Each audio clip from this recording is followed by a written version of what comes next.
Hi, everyone. Welcome back. I'm Allison Kinnear, Women's Empowerment Coach. And today we are talking about when life throws work off balance. You know, there's a lot of talk in corporate America about work-life balance. A lot of people in tech and in law and in other industries, they really realize that work-life balance is important because people will leave if work demands too much. There's a great resignation that kind of feeds into that people are like, I'm reprioritizing things in my life, right?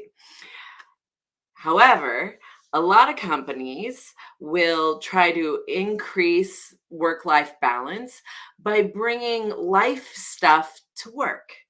We will bring more amazing meals to work, or we will bring fun events to do with your coworkers to work. And so that way you get to enjoy these things in life, but you still stay at work. But what happens when life throws things off and you cannot, like, work becomes harder to attend to, harder to focus on, harder to be available to on a 24/7 kind of basis, like many people in corporate worlds are? And what happens then? What happens when life makes that work-life balance, like the rubber really hits the road? Because this is what I'm seeing. I'm seeing this with my clients. I'm seeing this with friends and family, where life is throwing curveballs. People, broken bones or death in the family or various wide range of things. And so I wrote an article about it on LinkedIn last week. I'll put a link in the comments below.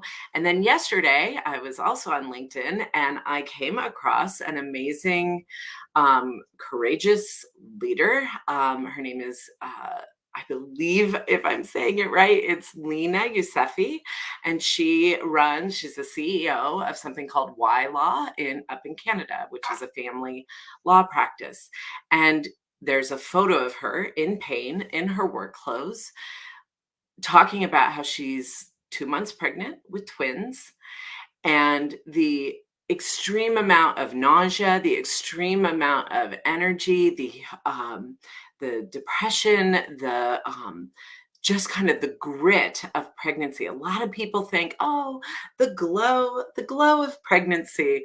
And I know for me, the best thing that one of my friends ever said to me was, look, I love being a mother, but I hated being pregnant, because there's a myth and mysticism that being pregnant is amazing. And for some women it is, and that is fantastic. If that is you, wonderful. But that was not me. That was not my friend. And that is clearly not Leena. And one of the things she talks about is that Leena talks about is there's no maternity leave given during the first trimester when you are creating life, when you are making something in your body. Do you know the amount of resources that your body takes from your mind and from your physicality to create that life? It is exhausting, it is draining, and I know for me, it was disconcerting. I was used to just pushing it, to just driving it, to just continuing to push forward, and suddenly my body was saying, "Nope."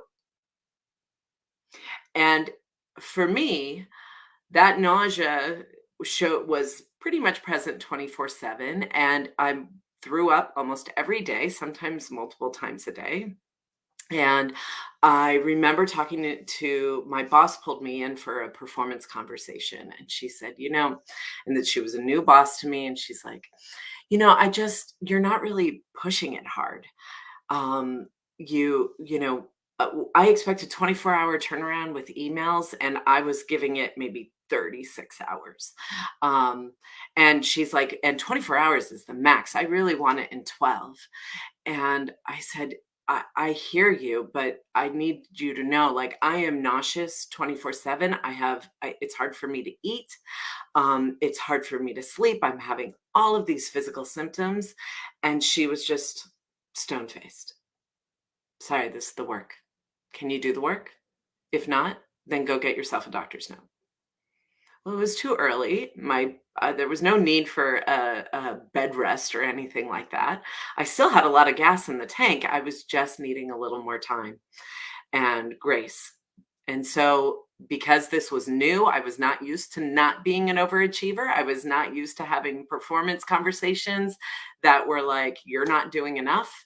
And so, my inner perfectionist, my inner imposter, my inner, all of my fears were starting to become realized. And I was like, okay, I have to override this. Whatever my body is doing, I just need to override it and keep going. And so I did. And then in the evenings, um, as soon as I would get home, I would pay the consequences. I remember being on my knees, vomiting so violently, to where it was nothing but bile coming up and the rawness in my throat. I remember it was the first time I had ever lost bladder control. Sorry for the too much information. But there is nothing that makes you question your life like sitting in a puddle of piss and vinegar and vomit, not piss and vinegar, piss and vomit. That makes you go, what am I doing? Am I putting my baby at risk? Will I miscarry? What's happening? These are the choices that I was faced with. And so when I went back and talked to my boss and said, look, when I push it hard, I pay, I suffer, because that didn't happen once. That happened multiple, multiple times. Because I was like, I got to find a way to get over this. And there was no room. And so I reached out to HR and said, I don't know, like, this doesn't seem right to me. Like, I'm pregnant, I have a medical condition. And it was like, well, I'm sorry you're not performing at your job, was basically the response. These are the choices that women every single day are faced with. And not just women, men as well, all people. Do you attend the funeral of your loved one? Are you there with them in their final moments? Are you able to take care of your body when you are in need of recovery from illness or injury? And I get it. Work makes everything is work has created an environment where they need everyone cranked up at all times.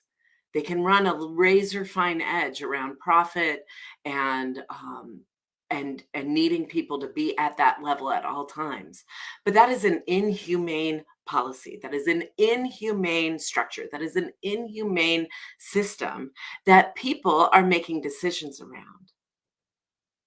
And so I do believe that we can stay on the cutting edge of innovation. We can stay on the cutting edge of creativity and drive and have humane policies and practices and systems to support people so that they are not faced with the impossible choice of, do I jeopardize my job, my income, my financial security, or do I carry a baby to term without causing more injury? Or do I recover from my illness?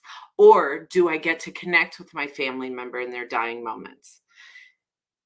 Why are this is that false choice. Why are we faced with this false choice?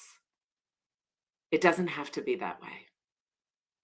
So, and I I also wrote another article, and I will talk more about it next week, where sometimes we are our own worst enemies. Sometimes our work is not putting that pressure on us, but we are putting that pressure on us.